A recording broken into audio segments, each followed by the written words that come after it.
आज की राम राम। आज हम अपनी दुकान पर आ जाते हैं तो हमारी दुकान पर सबसे पहले आती है एक मोटरसाइकिल जिसमें हमें सीट कवर डालने का काम रहता है। तो पहले हम इसके पुराने वाले सीट कवर को निकाल लेंगे और इसके सभी पिंचों को बाहर निकाल लेंगे। पिंच से क्या होता है कि सीट खराब हो जाती है, अगर लगे रहे तो जंग लग जाता है उनमें। तो अपन उसको पहले निकाल लेंगे और सारे सीट कवर को बाहर कर देंगे। फिर हमारी इसमें सीट कवर डालने का काम रहता है तो इसको हम नाड़ा वाला सीट कवर डालते हैं इसमें। और A1 का रहता है जी, इसको फिट कर लेंगे। फिर इसमें पिंच लगाने का काम रहता है तो बढ़िया देख सकते हैं आप, हम पिंच मशीन से इसको पिंच से कवर कर रहे हैं। इसको बढ़िया टाइट कर देंगे और पिंच की मदद से इसको फिट कर देंगे।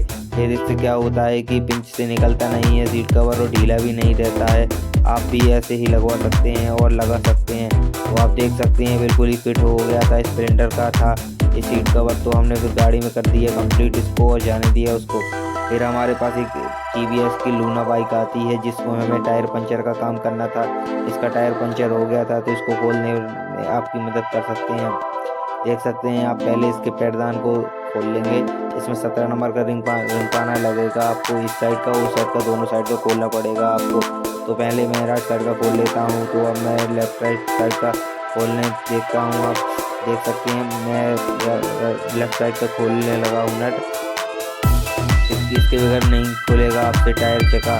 और आप ये दोनों को निकाल लेंगे बाहर, तो मैं निकाल रहा हूँ बाहर। फिर इसके एक्सल बोल्ट को खोल लेंगे 17 नंबर की रिंग पाने की मदद से। और आप इसी प्रकार से हर किसी बाइक को भी खोल सकते हैं। तो मैं इसको खोल रहा हूँ। इसकी फिटिंग थोड़ी सी डेंजर रहती है क्योंकि ये सब कुछ फिट नहीं कर पाता, इस पर ब्रेक फंसने लगता है।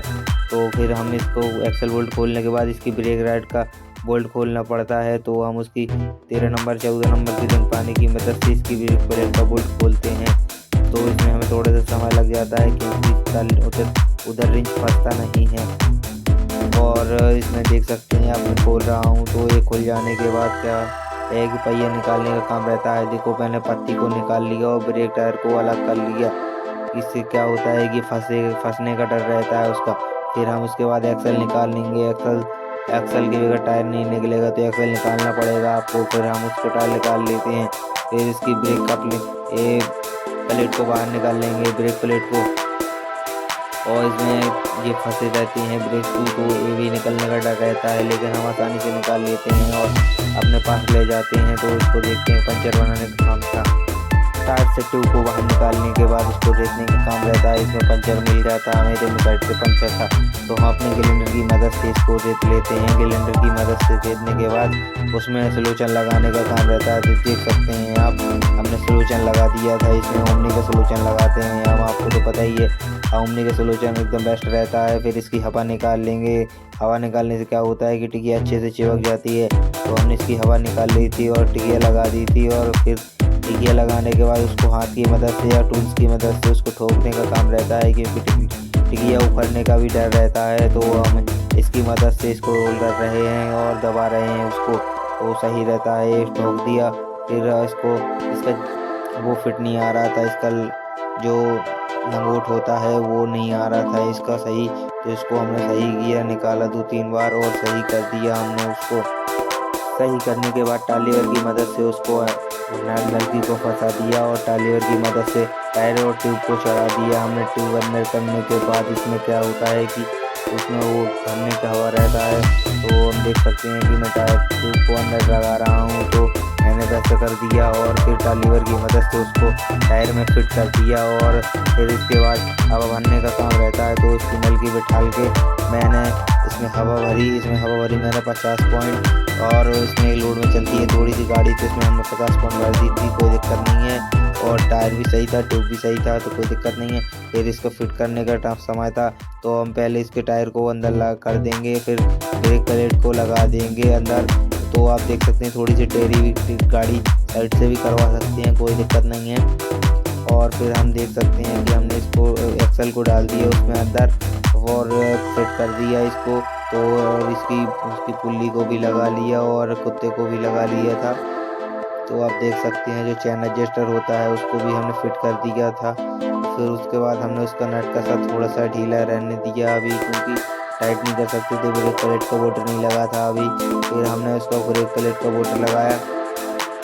ब्रेक प्लेट का बोल्ट अच्छे से लगाया जाता है इसके, क्योंकि इसमें खाँचा रहते हैं, एक के ऊपर एक नीचे खाँचा रहते हैं, उसमें ब्रेक प्लेट का बोल्ट फंसा रहता है, क्योंकि ब्रेक नहीं, अगर वो फंसेगा नहीं तो ब्रेक अच्छे से भी बिल्कुल ही नहीं लगेगा।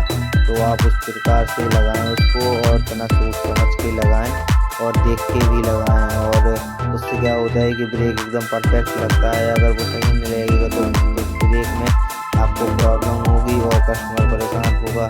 तो आप देख सकते हैं मैं 17 नंबर की रंग पाने की मदद से उसको कसरने लगा हूँ। तो इसमें मैंने ब्रेक प्लेट का बोल्ट टाइट कर दिया था और एक्सल का बोल्ट टाइट कर दिया था और कंप्लीट कर दिया था, कस्टमर को जाने दिया था। फिर हमारे पास एक स्प्लेंडर बाइक आती है पैशन प्रो, जिसमें पंचर बनाने का काम रहता है। तो इसका पहिए खोल लेते हैं और फिर इसका पंचर बनाने लगते हैं। इसका बनाना नहीं खुल रहा था तो हमने साइड से इसको खोल दिया, फिर इसको टालीवर की मदद से ट्यूब को अलग कर लिया और ट्यूब निकाल लिया बाहर। फिर इसमें हवा भरा, ट्यूब को किया चेक हमने, तो इसमें देख सकते हैं कि हमें एक पंचर मिला था, इसमें देख सकते हैं कांटे का पंचर था। तो इसको हमने ग्राइंडर की मदद से देख लिया और सलूशन लगा के टिकिया भी लगा दी थी हमने इसमें। तो आप देख सकते हैं टिकिया लगा रहे हैं और फिर इसको फिट करने का काम पे, तो हमारा फिट किया हमने इसमें कंप्लीट और लाद की मदद से, टालीवर की मदद से टाइट पे चढ़ा दिया था। फिर इसको बाकी गाड़ी में वो हवा भर के, इसमें हमें हवा 35 पॉइंट वगैरह भरनी थी क्योंकि ये अगला टायर था। तो हमने इसमें देख सकते हैं टायर चढ़ा रहा हूँ मैं, टायर चढ़ जाने के बाद इसमें हवा भरी हमने और कंप्लीट कर दिया गाड़ी को।